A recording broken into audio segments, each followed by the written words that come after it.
ନାରଦ ଭଗବାନ ବିଷ୍ଣୁଙ୍କ ପ୍ରତି ଉତ୍ସର୍ଗୀକୃତ ହୋଇଥିଲେ। ସେ ତାଙ୍କ ନାମକୁ ନାରାୟଣ ନାରାୟଣ ନାରାୟଣ ଜପ କରି ସାରା ବିଶ୍ୱରେ ବୁଲୁଥିଲେ। ଥରେ ଭଗବାନ ବିଷ୍ଣୁ ନାରଦଙ୍କୁ ଭେଟିଲେ। ନାରଦ, ତୁମେ ମୋ ପାଇଁ ପ୍ରିୟ, ତୁମ ଭକ୍ତିରେ ମୁଁ ଖୁସି ଅଟେ। ଏହାର ଅର୍ଥ ମୁଁ ତୁମର ସର୍ବଶ୍ରେଷ୍ଠ ଭକ୍ତ? ନାରଦ ପଚାରିଲେ। ବିଷ୍ଣୁ ହସି ହସି କହିଲେ, ନା। ନାରଦ ଏବେ ଦ୍ୱନ୍ଦ୍ୱରେ ପଡ଼ିଗଲେ। ଏପରି କେହି ଅଛନ୍ତି ଯିଏ ମୋ ଠାରୁ ଅଧିକ ବଡ଼ ଆପଣଙ୍କର ଭକ୍ତ?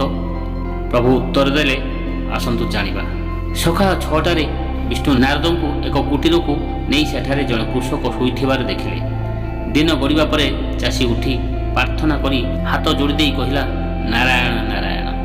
ଭଗବାନ ବିଷ୍ଣୁ କହିଛନ୍ତି, ଏହି ଭକ୍ତଙ୍କୁ ଦିନସାରା ଦେଖ ଏବଂ ତାପରେ ମୋତେ ଦେଖା କର। କୃଷକ ପ୍ରସ୍ତୁତ ହୋଇ ନିଜ କ୍ଷେତକୁ ଚାଲିଗଲେ। ନାରଦ ତାଙ୍କ ପଛେ ପଛେ ଗଲେ। ଚାଷୀ ପୁରା ସକାଳେ ଗରମ ସୂର୍ଯ୍ୟ ତଳେ ନିଜ ଜମିରେ ହଳ କଲା। ସେ ଥରେ ମଧ୍ୟ ପ୍ରଭୁଙ୍କ ନାମ ନେଇନାହାନ୍ତି। କୃଷକ ମଧ୍ୟାହ୍ନ ଭୋଜନ ପାଇଁ ବିରତି ନେଇଥିଲେ। ଖାଇବା ପୂର୍ବରୁ ସେ କହିଥିଲେ, ନାରାୟଣ ନାରାୟଣ। ମଧ୍ୟାହ୍ନ ଭୋଜନ ସରିବା ପରେ କୃଷକ ଚାଷ ଜମିକୁ ପୁଣି ହଳ କରିବାକୁ ଲାଗିଲା। ପରଦିନ ନାରଦ ଭଗବାନ ବିଷ୍ଣୁଙ୍କୁ ଭେଟିଲେ। ବିଷ୍ଣୁ କହିଲେ, ନାରଦ, ତୁମେ ତଥାପି ସନ୍ଦେହ କରୁଛ ଯେ କୃଷକ ମୋର ସର୍ବଶ୍ରେଷ୍ଠ ଭକ୍ତ ନୁହେଁ ବୋଲି? ନାରଦ ଆଶ୍ଚର୍ଯ୍ୟ ହୋଇଗଲେ। ପ୍ରଭୁ, କୃଷକ ଦିନସାରା କାମ କରୁଥିଲେ। ସେ ତୁମ ନାମକୁ ମାତ୍ର 3 ଥର ନେଇଥିଲେ।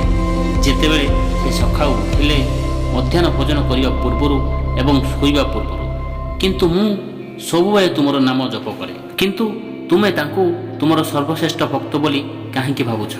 ଭଗବାନ ବିଷ୍ଣୁ ଟିକେ ହସିଦେଲେ ଏବଂ କହିଲେ, ମୁଁ 1 ମିନିଟରେ ଆପଣଙ୍କ ପ୍ରଶ୍ନରେ ଉତ୍ତର ଦେବି। କିନ୍ତୁ ପ୍ରଥମେ ମୋର କିଛି ପାଣି ଦରକାର। ଏହି ପାହାଡ଼ ଉପରେ ଏକ ହ୍ରଦ ଅଛି। ଦୟାକରି ଏକ ପାତ୍ରରେ ପାଣି ଆଣ।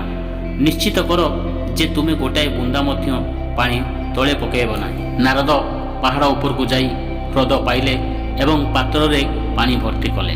ହାଣ୍ଡିକୁ ତାଙ୍କ ମୁଣ୍ଡରେ ରଖି ନାରାୟଣ ନାରାୟଣ କହି ଚାଲିବା ଆରମ୍ଭ କଲେ। ତାପରେ ସେ ଟିକେ ଅଟକିଗଲେ। କହିଲେ, ମୁଁ ନିଶ୍ଚିତ ସତର୍କ ରହିବି। ଭଗବାନ ବିଷ୍ଣୁ ମୋତେ କହିଛନ୍ତି ଯେ ଗୋଟାଏ ବୁନ୍ଦା ପାଣି ତଳେ ପକାଇବେ ନାହିଁ। ନାରଦ ଧୀରେ ଧୀରେ ପାହାଡ଼ ଉପରୁ ଓହ୍ଲାଇ ଆସିଲେ। ତାଙ୍କର ସମସ୍ତ ଧ୍ୟାନ ପାଣି ହାଣ୍ଡି ଉପରେ ଥିଲା। ହାଣ୍ଡିରୁ ଗୋଟାଏ ବୁନ୍ଦା ପାଣି ନ ପଡ଼ିବା ପାଇଁ ସେ ଧ୍ୟାନ ଦେଇ ଗୋଟାଏ ପରେ ଗୋଟାଏ ପଦକ୍ଷେପ ନେଇ ଶେଷରେ ସେ ପାହାଡ଼ର ପାଦଦେଶରେ ଠିଆ ହୋଇ ଭଗବାନ ବିଷ୍ଣୁଙ୍କ ନିକଟରେ ପହଞ୍ଚିଲେ। ସୂର୍ଯ୍ୟ ଅସ୍ତ ହେବାକୁ ଯାଉଥିଲା। ନାରଦ ଯତ୍ନର ସହ ହାଣ୍ଡିକୁ ତଳକୁ କରି ପ୍ରଭୁଙ୍କୁ ଅର୍ପଣ କଲେ ଏବଂ କହିଲେ, ପ୍ରଭୁ, ଗୋଟାଏ ବୁନ୍ଦା ପାଣି ମୁଁ ତଳେ ପକାଇ ନାହିଁ। ଏହା ଭଲ ନାରଦ, କିନ୍ତୁ ମୋତେ କୁହ, ତୁମେ ମୋ ନାମକୁ କେତେ ଥର ନେଇଛ? ଭଗବାନ ବିଷ୍ଣୁ ପଚାରିଲେ। ନାରଦ କହିଲେ, ପ୍ରଭୁ, ମୋର ଧ୍ୟାନ ସବୁବେଳେ ପାଣି ଉପରେ ଥିଲା। ମୁଁ ତୁମ ନାମକୁ କେବଳ 2 ଥର ନେଇଛି। ଯେତେବେଳେ ମୁଁ ଚାଲିବା ଆରମ୍ଭ କଲି ଏବଂ ହାଣ୍ଡି ତଳେ ରଖିବା ପରେ। ଭଗବାନ ବିଷ୍ଣୁ ହସିଲେ।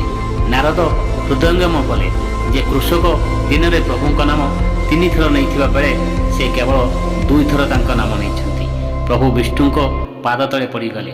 କହିଲେ, ନାରାୟଣ ନାରାୟଣ। ଭଗବାନ ବିଷ୍ଣୁ ନାରଦଙ୍କୁ ଆଶୀର୍ବାଦ କଲେ। କହିଲେ, ଗୁରୁତ୍ୱପୂର୍ଣ୍ଣ ହେଉଛି ଅନୁଭବ। ମୁଁ ଅନୁଭବ କଲି ଯେ କୃଷକଙ୍କ ମୋ ପ୍ରତି ସମାନ ପ୍ରେମ ଯେପରି ମୁଁ ମୋ ପ୍ରତି ତୁମର ପ୍ରେମ ଅନୁଭବ କରୁଛି। ଶେଷରେ ନାରଦ କହିଲେ, ସମସ୍ତ ଭକ୍ତଙ୍କ ପ୍ରତି ଆପଣଙ୍କ ପ୍ରେମ ଅନୁଭବ କରିପାରିବି।